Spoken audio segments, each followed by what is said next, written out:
నమస్తే, నేను మీ Revanth Chalamala. So the most common question, sir మా ఇంటి ఈఎంఐ త్వరగా తీర్చేయాలి. సో త్వరగా తీర్చేయడానికి ఏదైనా మార్గం ఉందా? నాకు వచ్చేటువంటి బోనసులు కావచ్చు, లేకపోతే ఇయర్ ఆన్ ఇయర్ నాకు శాలరీ పెరుగుతుంది కదా, స్టెప్ అప్ చేసుకుంటూ నేను నా ఈఎంఐని పెంచుకుంటూ వెళ్తే ఒక 15 సంవత్సరాల్లోనే నా ఈఎంఐ కూడా క్లియర్ అయిపోతుంది కదా. సో ఇట్లాంటి క్వశ్చన్స్ చాలా ఉన్నాయి. Is there any other way? So basic ఇట్లాంటి ప్రశ్నలు చాలా ఉన్నాయి. సో ఇక్కడ ఒక చిన్న విషయం మనం అర్థం చేసుకోవాలి. సో హోమ్ లోన్కి సంబంధించి అది one of the lowest interest rate.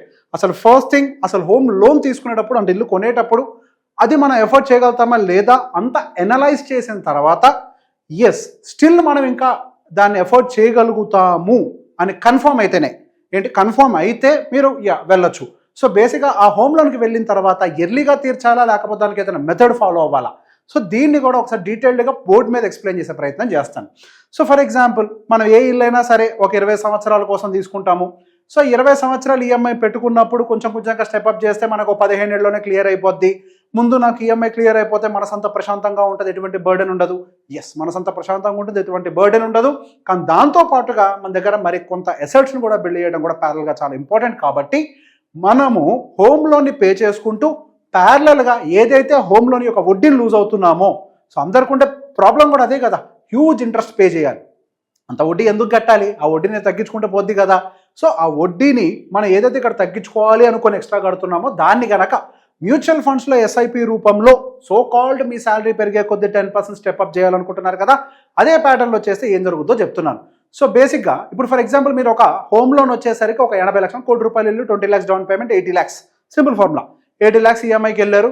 So మనం 20 years టెన్యూర్లో పెట్టుకున్నాం. దానికి గాను ఈఎంఐ మనకి ₹73,000 వచ్చింది. దీనికి సింపుల్, ఈ ₹73,000 కేవలం 10% అంటే ₹7,300 మాత్రమే మీరు ఫస్ట్ ఇయర్ నుంచి మీ ఎస్ఐపిని స్టార్ట్ చేయొచ్చు. సో ₹7,300 ఎస్ఐపిని మీరు కనుక స్టార్ట్ చేసినట్లయితే దాంతోపాటుగా మీరు పెట్టాల్సింది ఏంటంటే స్టెప్అప్ ఆఫ్ 10%. మీరు అనుకున్నారు కదా స్టెప్అప్ చేయాలి అని, ఆ స్టెప్అప్ ఆఫ్ 10% కనుక మీరు చేసుకుంటూ వెళ్తే సో మనకి ఎక్స్పెక్టెడ్ రిటర్న్ మ్యూచువల్ ఫండ్లో 15% ఉంటుంది కదా. ద సేమ్ వే 20 సంవత్సరాల వరకు అంటే మన లోన్ ఎప్పటి వరకు కడతామో అంతవరకు. So the simple thumb rule, again I will repeat, మనం కట్టేటువంటి ఈఎంఐలో ₹73,000 ఈఎంఐలో 10% అంటే ₹7,300ని స్టెప్అప్ 10% తోటి కనుక పెట్టుకున్నట్లయితే మనకి ఫైనల్ పీరియడ్ ఎండ్ వాల్యూ దాదాపుగా ₹2 కోట్ల ఎక్సెస్ ఉంటుంది. సో దానికి గాను మన టోటల్ ఎస్టిమేటెడ్ రిటర్న్స్ ₹1,53,00,000గా చూపిస్తుంది. సో ఇక్కడ మనం ఏం చేస్తున్నాం? ఎస్, ఇక్కడ వడ్డీ కడుతున్నాం. టోటల్ ఇంట్రెస్ట్ ఎంత పే చేస్తున్నాము? ₹80 లక్షల లోన్కి ₹95 లక్షల ఏమో ఇంట్రెస్ట్ని పే చేస్తున్నాం. కానీ ఇక్కడ దానికి కౌంటర్గా ఒక 10% ఎస్ఐపిని స్టార్ట్ చేసి మనము ₹1,53,00,000ని దాదాపుగా మనం ఇక్కడ దాన్ని మళ్ళీ తెచ్చుకుంటున్నాం. అంటే కట్టిన దానికంటే ఎక్కువ రిటర్న్స్నే తెచ్చుకుంటున్నాం. ఇంత final end year end corpus మన దగ్గర ఒక ₹2 కోట్ల ఉంటాయి. సో ఇల్లు ఒకటి 20 సంవత్సరాలకి మనకి ఈఎంఐ పూర్తయితే సరిపోతుందా? లేదు, దానికి కూడా కొన్ని అవసరాలు ఉంటాయి. అవసరాలకి మీరు ఆ తర్వాత లైఫ్ లాంగ్ అవసరాలకి కార్పస్ని యూజ్ చేయడానికి పనికి వస్తుంది. సో అగైన్ ఇక్కడ 10% అన్నదాన్ని ఒకసారి 50 lakhs కూడా ఎక్స్ప్లెయిన్ చేసే ప్రయత్నం చేస్తాను. అక్కడేమో 80 లక్షలు తీసుకున్నాం, ఇక్కడేమో ₹50 లక్షల లోన్ తీసుకున్నాం. ₹50 లక్షల లోను, దానికి కానీ ఈఎంఐ ₹45,600 వస్తుంది. అంటే అప్రాక్సిమేట్గా దాంట్లో 10% అంటే ఎంత? ₹4,600. సో అదే ₹4,600ని మనం 10% స్టెప్అప్ తోటి పెట్టుకున్నట్లయితే same 15% CAGR in mutual funds and the time period for 20 what we are earning is almost 1.2 crore in addition. దానికి గాను only the estimated returns is 96 lakhs. So దానికోసం మనం ఇక్కడ తీసుకున్న దానికి ఎంత వడ్డీ కడుతున్నాం? దాదాపుగా 60 లక్షలు వడ్డీ కట్టినట్లయితే ఇక్కడ మనం 10% ఆఫ్ అవర్ ఈఎంఐని పెట్టుకుంటూ దాన్ని ఎవ్రీ ఇయర్ 10% టాప్అప్ చేసుకుంటూ వెళ్తే మన దగ్గర ₹96 లక్షల అడిషనల్ అమౌంట్ మనం పెట్టిన పెట్టుబడి కాకుండా total amount 1.3 near to crore ఉండొచ్చు. 96 lakhs మనం ఇక్కడ రిటర్న్స్ని జనరేట్ చేస్తున్నాం. సో బేసిక్గా ఏదైతే కడుతున్నామో దానికంటే ఎక్కువ రిటర్న్స్ని ఇక్కడ జనరేట్ చేయడానికి కూడా మీకు పాసిబిలిటీ ఉంటుంది. సో బేసిక్గా మనం దీన్ని ఎందుకు చేయాలి? ఇది ప్రశ్న.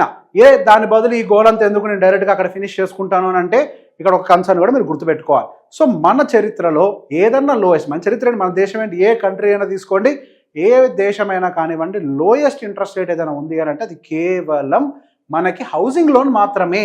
హౌసింగ్ లోన్ అనేది ఒకసారి ఇచ్చిన తర్వాత ఆ 9% ఎంతో ఇస్తున్నారు. సరే ఇప్పుడు పెరిగింది, ఇంతకుముందు అంటే 6.5-7% ఉండేది. సార్ పెరిగినప్పటికీ 9% వాళ్ళు మాత్రం కలెక్ట్ చేస్తున్నారు. సో మనకి యావరేజ్ మ్యూచువల్ ఫండ్ ఇండస్ట్రీ యొక్క రిటర్న్స్ ఒక 15% మనం సంపాదించుకున్నాం అనుకున్న mid cap, small cap, multi cap ఏదో పెట్టుకుంటూ పోయి మనం ఒక 15% రిటర్న్ జనరేట్ చేసుకున్న మంచి కార్పస్ని జనరేట్ చేయగలుగుతాం. వై? ఇక్కడ కట్టేదేమో 9%, ఆ ఎక్సెస్ అమౌంట్ తీసుకొచ్చి కనుక మనం ఇక్కడ పెడితే దాని మీద 15% వడ్డీని మనం తీసుకోగలుగుతాం. కడితే 9 తగ్గుద్ది, అట్లా కాకుండా పెట్టుబడి పెడితే 15% పెరుగుద్ది. సో 9% కంటే ఇక్కడ మీకు 15% అన్నదానికి వెయిట్ ఎక్కువగా ఉంటుంది, రిటర్న్స్ అనేవి యాడ్ అవుతూ ఉంటాయి. కాబట్టి కాంపౌండింగ్లో మీకు ఇది ఇంకా ఎక్కువ అడ్వాంటేజ్ ఇవ్వడానికి అవకాశాలు ఉన్నాయి. సో ఎప్పుడైనా మీరు హౌస్ లోన్ అంటూ తీసుకున్నారు అని అంటే never try to drop. And దాంతోపాటుగా హవెవర్ యాజ్ ఆఫ్ నౌ అయితే మనకి ట్యాక్స్ అడ్వాంటేజెస్ కూడా ఉన్నాయి. హౌసింగ్ లోన్ ఎంతకాలం కడుతూ ఉంటారో అంతకాలం మీరు ట్యాక్స్ అడ్వాంటేజ్ కూడా తీసుకోవచ్చు. చాలామంది పనులు చేస్తూ ఉంటారు, ట్యాక్స్ అడ్వాంటేజ్ ఉంటుంది కదా, ఒక ప్రాపర్టీ లాగా పడి ఉంటుంది, ఒక హౌస్ ఈఎంఐ తీసేసుకుందామని అలానే అనుకోండి. సో దాన్ని ఎందుకు ఎర్లీగా క్లియర్ చేయాలి? Let it go. ఒకవేళ నాకు ఏదైనా జరిగితే క్లియర్ చేయలేం కదా, ఈ ప్రశ్న కూడా వస్తుంది.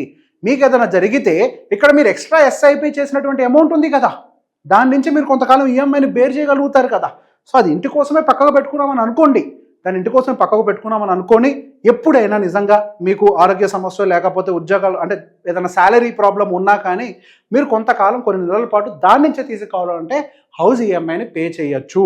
మీకంటూ నిజంగానే ప్రాబ్లం వచ్చింది అని అంటే నార్మల్గా ఉన్నా పే చేయలేరు, దాని బదులు ఎక్సెస్ పే చేసే బదులు అట్లీస్ట్ ఇక్కడ సేవింగ్స్ అనే పక్కకు పెట్టుంటే you will have a corpus. So ఎప్పుడైతే మన చేతిలో ఒక కార్పస్ అంటూ ఉంటుందో మనకు ఆయుష్ ఆటోమేటిక్గా పెరుగుతుంది. ఇక్కడ బేసిక్గా మనిషికి అదేంటి అమృతం అంటారు చూసారా, every one knows having a lot of financial corpus, అదే అమృతం. అది ఎంతమంది దగ్గర ఉంటుందో వాళ్ళందరికీ ఆయుష్ పెద్దగానే ఉంటుంది. సో బేసిక్గా ఇక్కడ ఫైనాన్షియల్ కార్పస్. హవెవర్ ఒక ఫిజికల్ అసెట్ని బిల్డ్ చేసాం, దాంతోపాటుగా ప్యారలల్గా ఫైనాన్షియల్ అసెట్ని కూడా బిల్డ్ చేయగలిగితే మన దగ్గర డబ్బులు ఉంటాయి, ఆస్తి ఉంటుంది. రెండు ప్యారలల్గా మెయింటైన్ చేయగలిగితే మనం ఫ్యూచర్లో సెక్యూర్గా ఉండడానికి మంచి అవకాశాలు ఉంటాయి. ఈ వీడియో ఎవరెవరైతే డైరెక్ట్గా లోన్ క్లియర్ చేయాలనుకుంటున్నారో వాళ్ళందరికీ షేర్ చేయండి. Thank you very much.